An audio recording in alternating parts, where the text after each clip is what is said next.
NCB के zonal director Sameer Wankhede को लेकर नवाब मलिक जो मंत्री है महाराष्ट्र सरकार में कैबिनेट, उन्होंने जो गंभीर आरोप लगाए कि उन्होंने फर्जी दस्तावेज के आधार पर जो नौकरी है वो हासिल की है। बात करने के लिए हमारे साथ बीजेपी के नेता सुधीर मुनगंटीवार है। सर, जो आरोप लगाए जा रहे हैं कि फर्जी दस्तावेज बनाए गए, उन्होंने मुस्लिम धर्म स्वीकार किया था, बाद में जो एससी कोटे में जगह आती है वो दस्तावेज बताकर नौकरी जो है वो हासिल की है, आप इसको कैसे देखते हो और क्या इस मामले में उनकी नौकरी जा सकती है? देखो, ये बदले की भावना से ये बातें कही जा रही है। ये आरोप ही फर्जी है। एक अधिकारी ड्रग्स सेवन करने वाले किसी व्यक्ति को पकड़ता है, समाज को सुधारने की चेष्टा करता है, चिंतन करता है, तो जिनके दामाद को, जिनका कहना है कि ये हर्बल वनस्पति थी, वो ड्रग्स को हर्बल वनस्पति बता रहे हैं। और दूसरी ओर महाराष्ट्र में हमने मानिकचंद, गुटखा, पान पराग पे बैन डाला है। हमें ड्रग्स चलते हैं, हमें ड्रग्स सेवन करना हम गुनाह नहीं मानते, मगर तंबाकू पे, गुटखे पे बैन है महाराष्ट्र में। ये अंधेर नगरी चौपट राजा टकासेर भाजी टकासेर खाजा की बात है। सचिन वानखेड़े जी के अगर कोई डॉक्यूमेंट फर्जी है तो अभी तक सोए थे आप?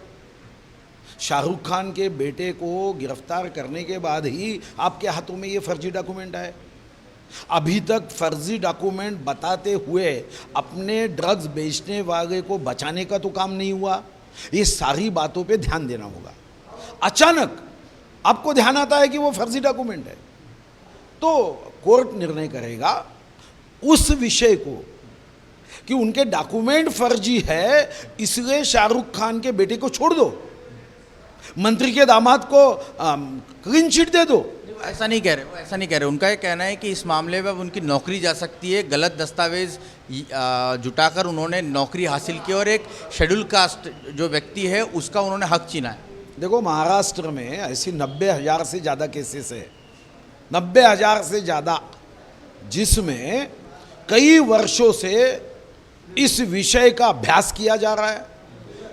इस विषय पे कार्रवाई की बात की जा रही है कि किसी ने 3 बेटे रहने के बाद भी नौकरी प्राप्त की है, कहीं पे MSCIT का नकली डॉक्यूमेंट होने के बाद है, कहीं पे PhD। एक तो डायरेक्टर मुझे मालूम है कि जो डायरेक्टर की PhD यही नकली यूनिवर्सिटी से आई थी, वो यूनिवर्सिटी पूरी विश्व में नहीं है।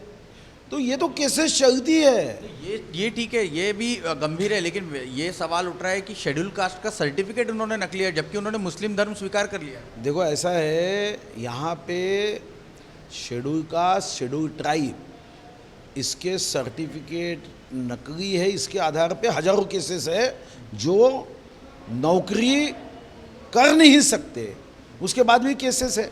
क्योंकि राज्य सरकार ने क्या किया? राज्य सरकार ने निर्णय किया कि जात के आधार पे जिन्होंने नकली दस्तावेज दिया होगा उसको 2000 तक तो हमने संरक्षित किया है, और उसके बाद नकली दस्तावेज के आधार पे महाराष्ट्र में जो सैकड़ों लोग हैं उनको भी नौकरी से नहीं निकाला गया है।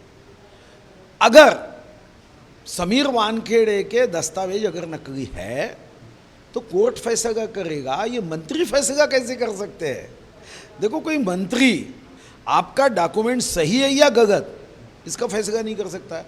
आप तो कुछ भी कहोगे, और ये तो गंदी आदत इनको है, कांग्रेस के नेताओं को, राष्ट्रवादी के नेताओं को, कि पहले कह रहे थे कि प्रभु राम नाम का व्यक्तिमत्व ही नहीं है, काल्पनिक है, और परसों में देख रहा था कि कांग्रेस की नेता रामायण की पात्रों को जाकर आरती उतार रही है। तो ये देखो, ये ढोंगी लोग हैं। देश ने भी बच के रहना चाहिए और मीडिया ने भी इससे बच के रहना चाहिए। शुक्रिया। बात करते हैं, कुल मिलाकर साफ तौर पर बीजेपी नेता सुधीर मुनगंटीवार का यहाँ पर कहना है कि ऐसे करीबन 90,000 से भी ज़्यादा मामले जो है महाराष्ट्र में लंबित है और किसी भी व्यक्ति की ऐसे मामले में अब तक नौकरी जो है वो नहीं गई है। कैमरा पर्सन उत्तम के साथ रौनक कुकड़े, ABP न्यूज़, मुंबई।